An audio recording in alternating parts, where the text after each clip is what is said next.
ঝাড়গ্রাম থানায় ফের কড়া পদক্ষেপ জেলা পুলিশের। কাজে গাফিলতির অভিযোগে সাসপেন্ড করা হলো থানায় কর্মরত এএসআই গোরাচাঁদ রায়কে। শুধু এএসআই নন, তার সঙ্গে দায়িত্বে থাকা 10 জন সিভিক ভলেন্টিয়ারকেও সাসপেন্ড করা হয়েছে বলেই পুলিশ সূত্রে খবর।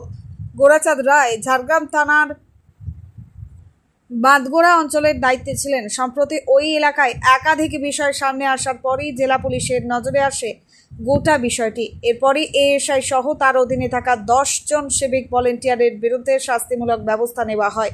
তবে ঠিক কী কারণে তাদের সাসপেন্ড করা হয়েছে সে বিষয়ে জেলা পুলিশের তরফ থেকে এখনও বিস্তারিত কিছুই জানানো হয়নি। এর আগে গত 25শে আগস্ট বালি কারবারের ঘুষ নেবার অভিযোগে ঝাড়গ্রাম থানার কনস্টেবল রতন প্রামাণিককে এসিবি গ্রেপ্তার করেছিল।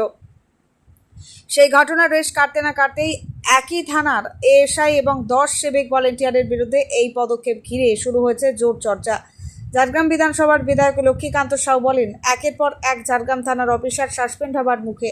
তদন্ত চলছে, কেউ ছাড় পাবে না। এখন প্রশ্ন, বাঁধগোড়া অঞ্চলে আসলে কি ঘটেছিল, কি ধরনের গাফিলতির অভিযোগ উঠেছে?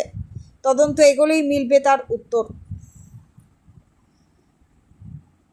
জেলা পুলিশের তরফ থেকে একজন এসআইকে সাসপেন্ড করা হয়েছে। গোরাচাঁদ রায় নামে যে ছিলেন, তার বিরুদ্ধে কোনোরকম কোনো কাজের গাফিলতি দেখিয়ে সাসপেন্ড করা হয়েছে। তার সাথে 10 জন সিভিককে সাসপেন্ড করা হয়েছে। কিন্তু বাঁধগোড়া অঞ্চলে কয়েকদিন আগে বালি কারবারের সাথে যুক্ত থাকা ঘুষ নেওয়ার কারণে একজন আইসির যিনি দেহরক্ষী ছিলেন তাকে গ্রেপ্তার করা হয়েছে এমএনডি করাপশন ব্যুরোর তরফে। এই ঘটনাটা নিয়ে কি বলবেন আপনি? কয়েকজন সিভিক ভলান্টিয়ার এবং ঝাড়গ্রাম পুলিশের কয়েকজন কনস্টেবল রয়েছে, তাদের কাজকর্ম নিয়ে অভিযোগ রয়েছে।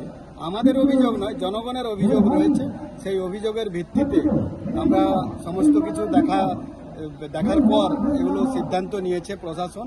সেই জন্য আগামী দিনেও আরও সিদ্ধান্ত নেওয়া হবে। আপনি রাত 1:30টার সময় ঝাড়গ্রাম শহরে ঘোরাফেরা করুন, বুঝতে পারবেন কোথায় কি হচ্ছে, নিজেই বুঝতে পারবেন। সেই জন্য সিদ্ধান্ত কড়া নেওয়া হচ্ছে।